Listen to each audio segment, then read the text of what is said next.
ये जो अमेरिका से डील हुई है, ये डील नहीं ढील हुई है। हमारा पूरा बाजार उनके हाथ में दे दिया। अब तो किचन के रास्ते हमारी थाली तक, नवाला जो है हमारे एक रोटी के टुकड़े तक बात पहुंच गई है। अब सनातनियों को ये चिंता करनी पड़ेगी कि उनका व्रत कैसे सनातनी रहेगा। जो भारतीय जनता पार्टी के संगी साथी समय समय पे स्वदेशी का नारा देते थे, आखिरकार वो लोग कहाँ हैं? आप सब लोग नए हो। मोशन ऑफ थैंक्स पर आज आपको बोलना है, लेकिन जिस तरह से सदन नहीं चल पा रहा है, आपको क्या लगता है, आपको बोलने का मौका मिलेगा? देखिए, बीजेपी की कोशिश रहती है कि चर्चा ना हो, और ये हम लोगों ने अभी देखा ही है कि जिस समय चीन के सवाल पर लीडर ऑपोजिशन और अन्य दल जानकारी हासिल करना चाहते थे, भारतीय जनता पार्टी पीछे हट गई। और इस बात को हम कई बार दोहराते हैं, चीन के साथ हमारे कैसे संबंध हों, उस पर हम लोगों को हमेशा विचार कर करके फैसले लेने चाहिए। नेशनल सिक्योरिटी, बॉर्डर सिक्योरिटी और खासकर चीन के साथ हमारे रिश्ते अच्छे और बुरे वक्त वक्त पर रहे हैं।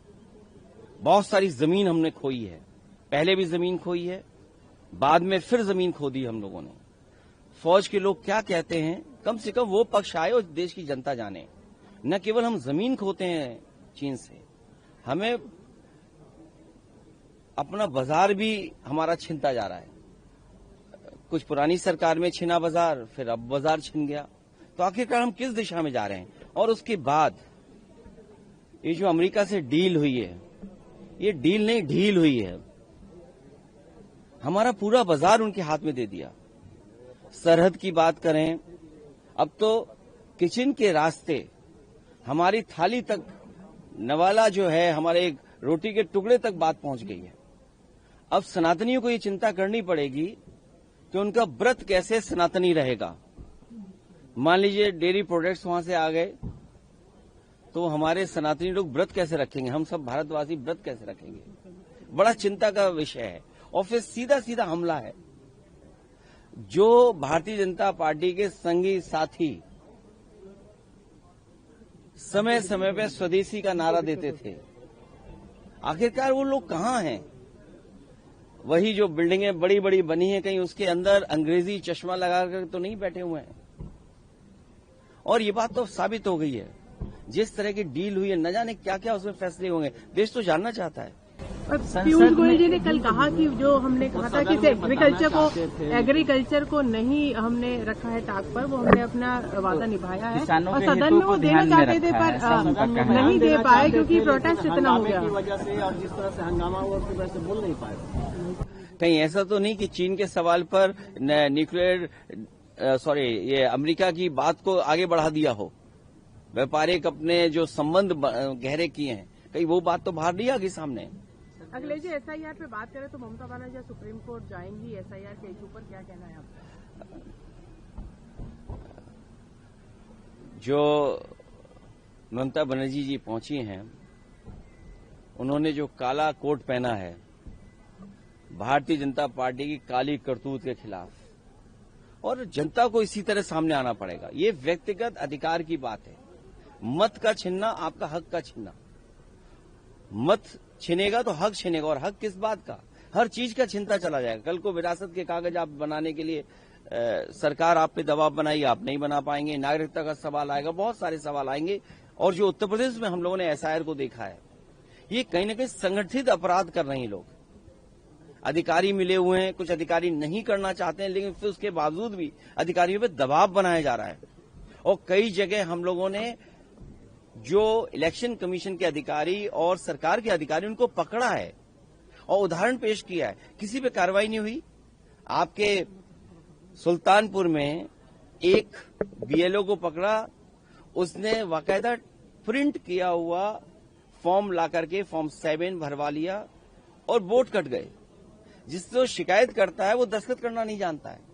नंदलाल, जिसका नाम, जिसकी तरफ से फॉर्म भरा गया है, वो अंगूठा मारता है। बीजेपी के लोगों ने दशखत मरवा दिए उससे। ये फॉर्म 7 जानबूझ करके किसी लखनऊ, दिल्ली, कहीं ऐसा इनका एक सेंटर बना है, कमांड सेंटर, जहां से फॉर्म भर करके जा रहे हैं, बस्ती की तरह डिस्ट्रीब्यूट हो रहे हैं और वोट कटवाए जा रहे हैं। तो अगर हम आपत्ति उठाते तो इलेक्शन कमीशन कोई जवाब ही नहीं दे रहा, किसी पे कार्रवाई नहीं कर रहा। लगता तो ये कि साठगांठ इतनी पक्की है कि भविष्य में हो सकता है इलेक्शन कमीशन में भी बिल्डिंग पे उनके भारतीय जनता पार्टी का झंडा लग जाए। लोकसभा में जिस तरह टैक्स देंगे तो आप भी क्या चाइना का मैटर उठाएंगे? ज्ञानेश कुमार के खिलाफ इम्पीचमेंट मोशन आता है तो वो उसका समर्थन हम आदरणीय ममता बनर्जी के पक्ष में हैं, उनके साथ हैं। लोकसभा में जिस तरह से हंगामा हुआ, 8 सदस्यों को निलंबित कर दिया गया, क्या कहेंगे? सरकार को बात सुननी चाहिए और अपना पक्ष सरकार को रखना चाहिए। अखिलेश जी, जब आप मोशन ऑफ थैंक्स पे एड्रेस देंगे तो क्या आप भी राहुल गांधी वाला इशू उठाएंगे या आपके अपने अलग? आप बहुत नई पत्रकार तो है नहीं। डॉक्टर राम मनोहर लोहिया, जॉर्ज फर्नांडिस, नेताजी और तमाम समाजवादी नेताओं ने हमेशा इस बात को कहा कि सबसे ज्यादा खतरा अगर किसी से है तो हमारा चीन से है। और चीन की ने पहली बार जमीन नहीं हमारी छीनी है। कब हमने तिब्बत खो दिया और कब अभी हम लोगों ने पेंगोंग लेक और 5 फिंगर्स पे न जाने कहां फौज हमारी चली गई। और सबसे महत्वपूर्ण बात मैंने इसी सदन में उठाया था, रिजांगला मेमोरियल। रिजांगला मेमोरियल जहां बना था उसको हटा करके कई किलोमीटर दूर फिर बनाया गया है। कहते हैं रिजांगला मेमोरियल तो है वहां पर, सवाल रिजांगला मेमोरियल का तो है ही है, लेकिन उसके साथ साथ कितनी जमीन आपकी चीन के पास चली गई। तो ये बहुत सेंसिटिव मैटर है। और फिर बाजार किसने दे दिया चीन को? आप दवाइयां कहां से लाओगे, फर्टिलाइजर कहां से लाओगे, आपका कारोबार कैसे चलेगा, अर्थव्यवस्था कैसे चलेगा?